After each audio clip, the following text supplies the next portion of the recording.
Alright, hey everybody, Julian Marchese here. In my last post on my blog, I went over a bit the unemployment report, the numbers we got, and why I kind of have a slight bullish sentiment, and why I'm looking to establish more position. So in this video, I think I should give you guys a rundown on basically all my positions and current market sentiment and biases in all the markets I'm currently in right now.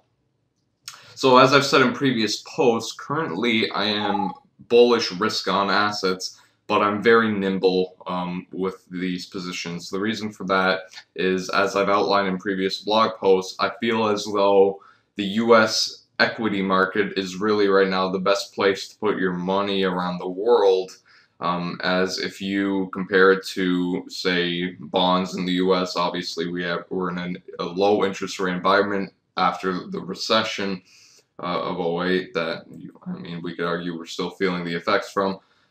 So we got low interest rates for that. People don't want to put their money into bonds. So you could either invest abroad into other countries' bond markets, or you can stay into the US, which is deemed safe, and put your money into riskier assets here in the US. And what people have been doing is we've been seeing inflows into the equity markets as we've seen support by the central banks of the world. We've also seen inflows into the high yield debt market, which is shown here by the HYG ETF, which is iShares iBoxx High Yield, which pays, I believe it's about a 7.2% dividend yield each year, which is what you get with high yield bonds. As you can see, though, there's lots of panic reactions in it. Anyways, so right now I deem the US to be the safest place to invest. So what we've been seeing is inflows into the US equity market. And over the last month or so, month and a half, we've been getting some lackluster economic reports, and the market has been kind of just taking it. We haven't really seen a major sell-off yet. And so I believe we're going to kind of see that pattern for a bit longer until basically I'm proven wrong. So the whole move up since the beginning of the year has been a great run for a lot of us, including me. And basically, I'm sticking with that trend for now, given what the market is currently, showing until until the market proves us wrong. And today might actually be that day. We could see a complete sell-off. Right now we're pushing at the open. We're breaking the 1380 level on the ES, which was basically the report spike low. But we could very well see a drop from here, in which I would have to get out of my long positions that I established 2 weeks prior. And I would have to reevaluate my trades. But until then, I have to stay risk on, just given the current trend. Although the reward to risk may be better on the short side right now, I just believe that there's a higher probability of a rally, given also the Federal Reserve's support. But we may not see any hints from the Fed, for example, until we see a major correction. And so it may be the best idea to turn around and profit off of that correction to stimulate the Fed once again.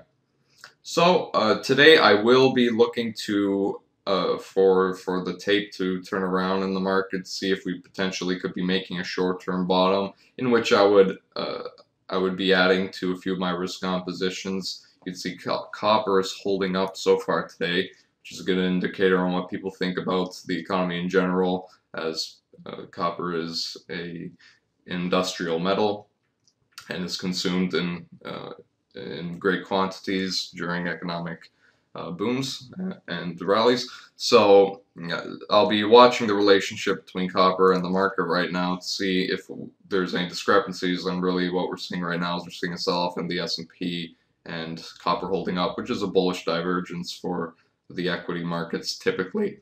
We've also seen kind of a mute reaction. However, the bond market is trying to step up now. The 30 years up 0.3% now, which is a slight rally. It's not too much of a reaction. We're not really too far away from where we were yesterday. And oil has been really the big mover of the last 2 days. You can see we've just seen huge outflows in oil, huge liquidation on lots of volume. And, you know, this is one thing that's kind of worrying me about the continued rise of the stock market.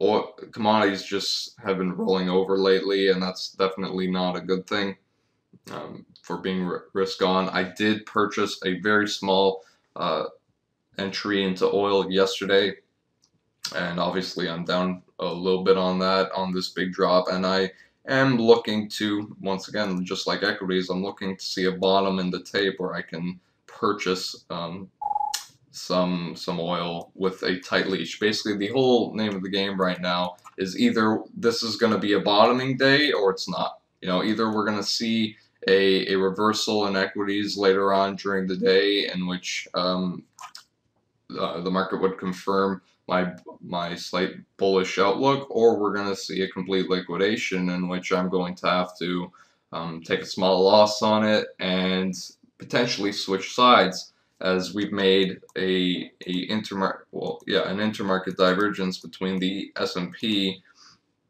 and the Dow. You can see the Dow did make highs three days ago. That's actually 4-year highs, so multi-year highs, whereas the S&P did not. The S&P is actually very correlated to the Dow, so that's a big heads up. The NASDAQ has also been selling off quite greatly. I do have a small position in the NASDAQ as well, as I do within the S&P. And you can see it was supported by Apple earnings over here. And since Apple has been faltering lately, let's take a look at Apple. It's been dropping off. The NASDAQ has been losing some momentum, so I may have to get out of that position as well. But we'll see how it goes during the day.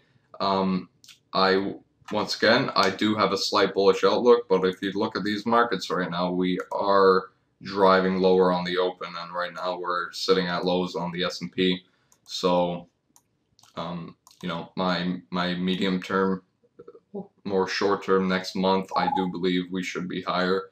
But I think really right now, technically, this will be the decision point whether we do see a rally or we see a breakdown potentially to the 1350s and actually lower. So hope you guys got some information out of this video. That's my positions right now, and once again, if I change any of them, you'll hear it on my Twitter at Julian Marchese.